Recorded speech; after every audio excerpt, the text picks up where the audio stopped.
of the Russia-India-China trilateral coming together as a powerful force is making a quiet return.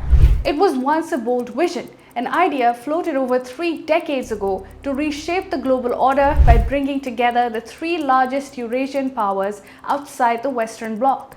But as talk of its revival grows louder, especially from Moscow and Beijing, it's India's measured response that stands out.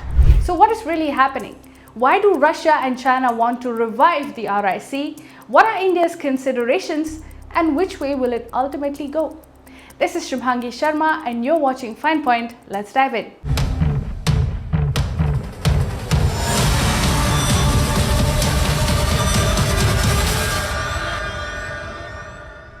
The coming months are going to be crucial. Prime Minister Narendra Modi might attend the SCO summit in Beijing alongside Chinese President Xi Jinping and Russian President Vladimir Putin. Putin is also expected to visit India for the Russia-India annual summit, and India is also going to be hosting the Quad summit. So will the Russia-India-China trilateral see the light of day in the middle of all this? There are opportunities and obstacles in this time frame. While the USA-China-Russia dynamic boosts the relevance of RIC to Moscow and Beijing especially, the India-China equation weakens it. Ultimately, it depends on where India and the United States stand, the message India chooses to send to Trump, and also on how China behaves. But first, let's look back. It's not the first time we are hearing about the Russia-India-China triangle. Dreamed up after the Cold War ended in the 1990s, the RIC idea was supposed to be a bold answer to a world order dominated by the West. The Russian foreign minister at the time, Yevgeny Primakov, suggested then that 3 rising Asian giants, Russia, India and China, should come together to reshape the rules. But while Russia and China are once again talking up the RIC, India has been measured in its approach. But it is coming around slowly. India describes RIC as a consultative mechanism where the 3 countries come and discuss global issues and regional issues of interest to them. The dates are yet to be worked out. It's a mechanism where the 3 countries come and discuss global issues and regional issues of interest to them. As to when this particular RIC format meeting is going to be held, it is something that will be worked out among the 3 countries in a mutually convenient manner. So this is an old idea being revisited, but there was a reason why it did not take off in the past.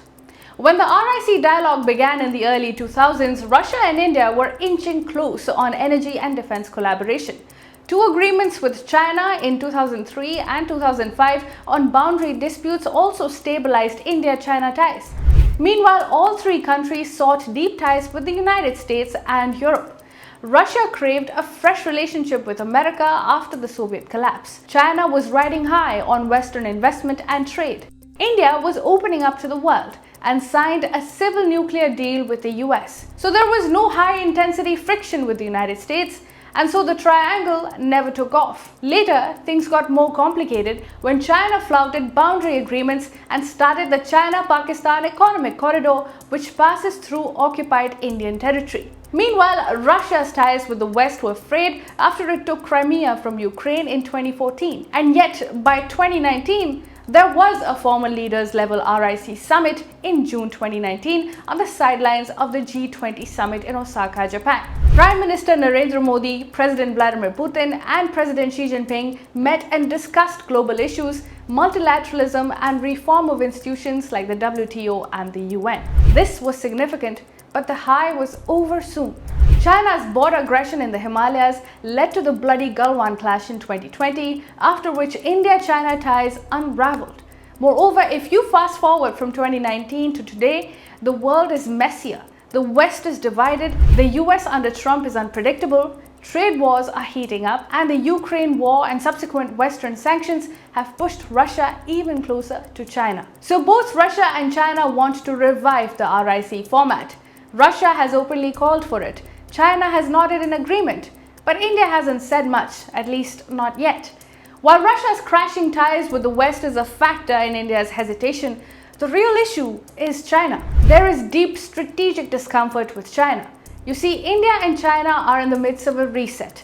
rebuilding rules of engagement and seeking a bare minimum level of trust required to normalize economic relations and scale down military buildup on both sides at the border. Most recently, India reopened tourist visas for Chinese nationals after China's resumption of the Kailash Mansarovar Yatra. Yet there is a giant trust deficit, with China's unwavering support for Pakistan even during Operation Sindoor, its weaponization of trade dominance in rare earths, its claims on Arunachal Pradesh, and an ambitious dam project on the Yarlung-Tsangpo River, which may affect water levels in Brahmaputra. And yet the RIC is still significant. For India, it could be about leverage. By teasing the idea of RIC, India gets to build leverage. It's an obvious geographical mandate that the three Asian giants should come together and build a mutual understanding on matters of concern. Russia and China are craving for it, to seek India out and send a collective message to the West. Meanwhile, Trump threatens 10% tariffs for BRICS countries and a whopping 100% tariff on nations buying Russian oil. Europe has sanctioned a major Indian refinery meanwhile. And the US-India trade deal still hangs in the balance with no certainty. Moreover, with the White House warming up to Pakistan and Trump repeating claims that he ended the India-Pakistan conflict, even when India denies that, there is something fundamentally broken in the India-US relationship. Trump's threats and coercion are challenging, and his overtures to Pakistan are further eroding trust. In such a situation, keeping the RIC option open allows India to signal to the West, don't take us for granted. At the same time, it may bolster the India-China reset, which is also important. But again, RIC for India is not about being anti-Western. At its core, RIC was never meant to be anti-Western. It was supposed to be a counterbalance, an alternative center of power in a multipolar world, a non-West construct. But today's version of RIC seems more loaded. With Russia under Western sanctions and China increasingly hostile to US allies in the Indo-Pacific, the grouping risks looking like a block of grievance rather than a vision. India doesn't want to be part of an anti-West club. It still values its partnerships with the US, Japan, Australia, and Europe. But it also wants to keep its options open. And for that, flirting with the RIC might make sense. So RIC is not about shifting camps. India does not want to be seen in anyone's camp. It's about hedging bets, playing the field smartly, and maintaining strategic autonomy.